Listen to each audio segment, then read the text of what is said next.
సుధాకర్ రెడ్డి గారు నమస్తే సార్. నమస్తే అండి శ్రీకాంత్ గారు.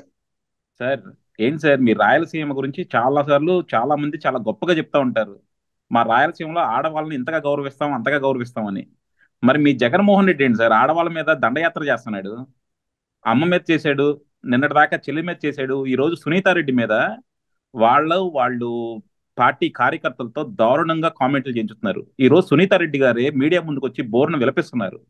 ఇంత దారుణంగా సొంత చెల్లెలనే హెరాస్ చేస్తున్నాడు. నిజంగా మిగతా ఆడవాళ్ళని కానీ లేకపోతే ప్రజలను కానీ చూస్తారని ఎలా నమ్ముతున్నారు సార్? అందులోనూ మీరు పోయినసారి మొత్తం ఒక 3 సీట్లు మినహా మొత్తం రాయలసీమలో మొత్తం ఆయనకే కట్టబెట్టారు. సో ఇలా అరాచకంగా ఉంటేనే కట్టబెడతారేంటి సార్ మీరు?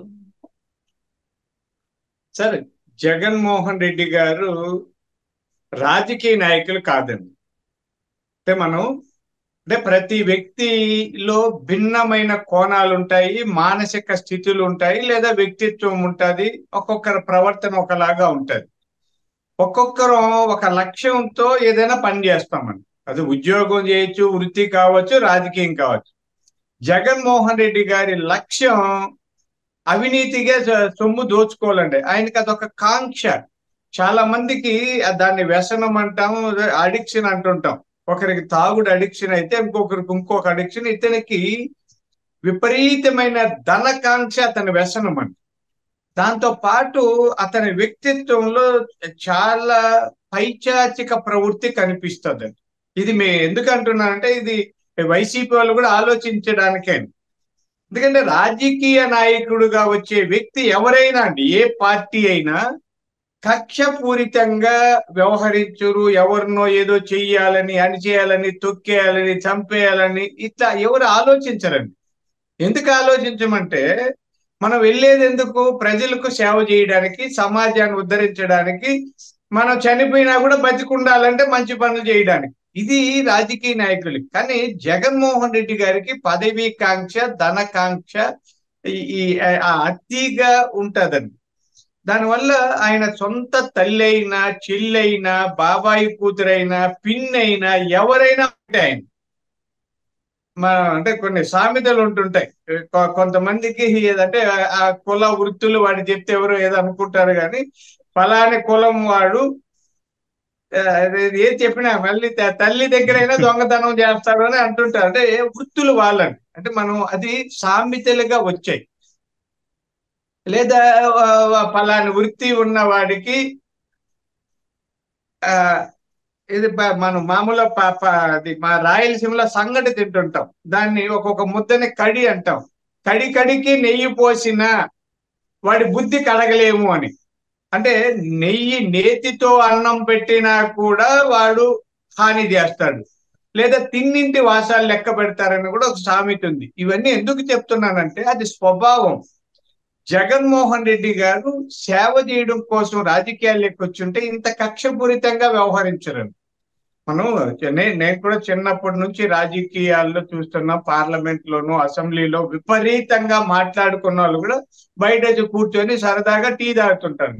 ఇప్పుడు లాయర్లు ఉంటారు, మీకు ఒక లాయరు, నాకు ఒక లాయరు, మన ఇద్దరు ప్రత్యర్థులు ఉంటాము, వాది ప్రతివాది.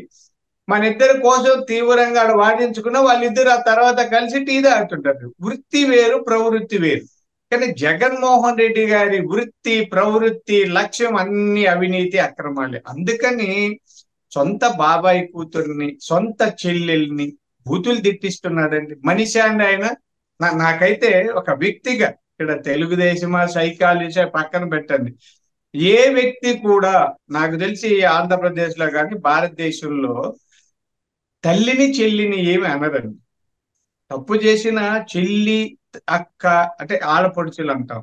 వాళ్ళ కళ్ళల్లో నీళ్లు కారితే మన ఇంటికి అరిష్టం అన్నది మన నమ్మకం, విశ్వాసం.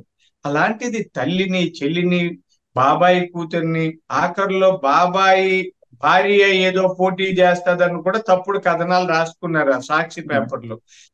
జగన్మోహన్ రెడ్డి గారిని రాయలసీమ వాసిగా చెప్పుకోవడానికి నేను అవమానంగా ఫీల్ అవుతాను. ఎందుకంటే చాలా మంది ఏదో సినిమాలు చూసి రాయలసీమలో రౌడీలు ఇదంతా కాదండి.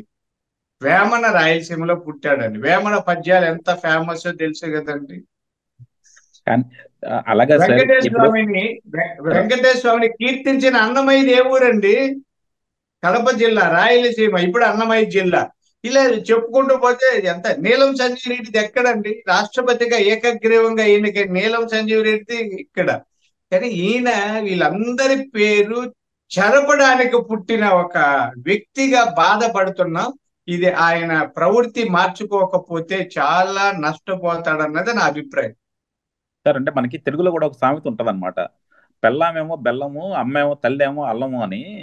జగన్మోహన్ రెడ్డి గారు లేకపోతే వైఎస్ఆర్సీపీ వాళ్ళు భారతీ రెడ్డి గారిని ఏమన్నా అంటే మాత్రం అందరూ వచ్చేసి మీద పడిపోతారు.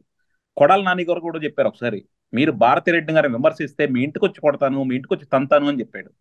అంటే భారతీ రెడ్డి గారిని ఏమన్నా అంటేనేమో మీ అందరికి అంత కోపాలు వస్తాయి, కానీ సొంత చెల్లెలైన షర్మిల గారిని కానీ సునీత గారిని కానీ అంటే మాత్రం ఒక్కళ్ళు కూడా ఒక్కళ్ళు కూడా అసలు బయటికి కదలట్లా. కదలకపోవడమే కాకుండా ముఖ్యంగా వాళ్ళే విమర్శలు చేస్తున్నారు. మొన్న మనం చూసాం, అంబటి రాంబాబు గారు షర్మిల ఒక పిచ్చిది, షర్మిల ఒక మెంటల్ది అని అన్నాడు. అలాగే ఇప్పుడు వైఎస్ఆర్సీపీ కార్యకర్తలు వైఎస్ సునీత గారిని ఎంత దారుణంగా దుర్భాషలాడుతున్నారో మనం చూస్తూనే ఉన్నాం. అలాంటప్పుడు కూడా ఈ రోజు పాప మామి మీడియా ముందుకు వచ్చి కళ్ళ నీళ్ళు పెట్టుకుంది. నువ్వు ఎప్పుడు అంటుంటావు కదా మా అక్క, మా అన్న, మా చెల్లి, మా అమ్మ అని, మరి అలాంటప్పుడు మేమేమయ్యాము, మమ్మల్ని ఎందుకు ఇంతలా హెరాస్ చేస్తున్నారని చెప్పి అడుగుతా ఉంది. అసలు వీళ్ళు ఏ నైతికతో రేపు పొద్దున అసలు ఎలక్షన్స్కి వెళ్తారు సార్? అసలు ప్రజలు కూడా ఎలా ఆదరిస్తారు అనుకుంటారు వీళ్ళని? అంటే ప్రజలందరినీ ఒక మూర్ఖులుగా అనుకుంటారు సార్? అంటే మనం ఆ రోజు ఏ చెప్తే చాలు, చంద్రబాబుని తిడితేనో, పవన్ కళ్యాణ్కి 3 పెళ్లిళ్ళు అంటేనో జనాలు అందరూ ఆటలనే పట్టించుకుంటారు, నేను ఏం చేసినా నన్ను పట్టించుకోరు అనే విపరీతమైన ధైర్యం ఎందుకు వచ్చింది జగన్మోహన్ రెడ్డికి?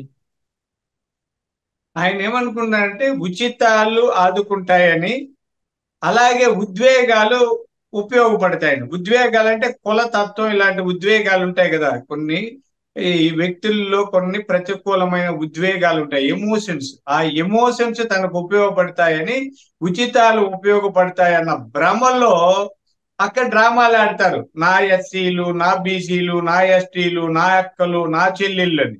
కానీ ఇక్కడ సొంత ఇంటిలో ఉన్న అక్కలు, చెల్లెమ్మలు, అమ్మలు అందరినీ అణిచివేస్తాడు.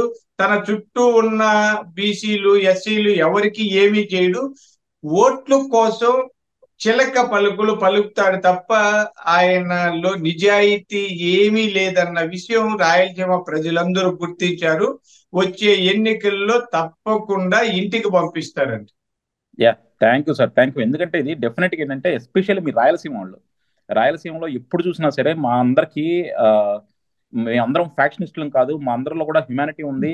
అలాగే ఇందాక మీరు చెప్పారు రాయలసీమ నుంచి కూడా చాలా మంది గొప్ప వాళ్ళు వచ్చారని. అలాంటి వాళ్ళందరి చరిత్రను కూడా జగన్మోహన్ రెడ్డి గారిని, రాజారెడ్డి గారు కానీ, వైఎస్ రాజశేఖర రెడ్డి గారు కానీ, వీళ్ళందరూ కూడా తుడిచిపెట్టేశారనమాట. ఈ రోజు అందరికీ కూడా రాయలసీమ అంటే ఒక ఫ్యాక్షనిస్టులు, ఒక రాజకీయవాదులే గుర్తొస్తున్నారు. మీరు గనక మీ ముద్దను చెరిపేసుకోవాలంటే మాత్రం ఈసారి జగన్మోహన్ రెడ్డికి బుద్ధి చెప్పాలి సార్. అప్పుడు కానీ నిజంగా మీ రాయలసీమ వాళ్ళు కూడా మేము గొప్పవాళ్ళం, మీరు కూడా మామూలుగానే ఆలోచిస్తారని నమ్ముతూ ఉంటాం మిగతా వాళ్ళం. Thank you sir, thank you very much sir. Right అండి.